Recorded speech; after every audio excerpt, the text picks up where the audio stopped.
বৰ্তমান আমি আহি পাইছোহি হনুমান কেম্প। এইডোখৰ পৰা আহিও পাহাৰৰ সেইখিনিত হনুমানৰ মুখখন দেখা যায়। পিছফালে আমাৰ হনুমানৰ মন্দিৰ এটা আছে।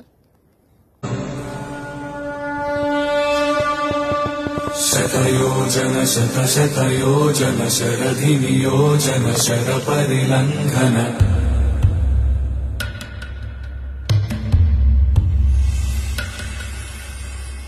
रघुनन्दन रघुरघुनन्दन रघुवर सेवन रघुपति शायन शतयोजन शतशतयोजन शरधिनियोजन शरपरिलङ्घनने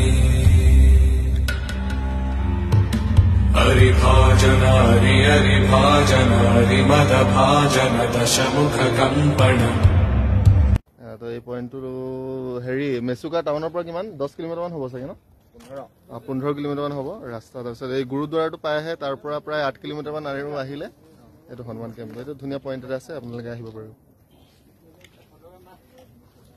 বৰ্তমান আমি আছো এতিয়া গুৰুদ্বাৰ যোৱা ৰাস্তাত। সেইখিনি আমাৰ বন্ধুসকল চাওক, এওঁলোক আহিছে গেলেকীৰ পৰা, আমাৰ অসমৰে হয়, শিৱসাগৰৰ। আমি সকলোবিলাক এতিয়া গুৰুদ্বাৰ যাম। গুৰুদ্বাৰ নহয় হনুমান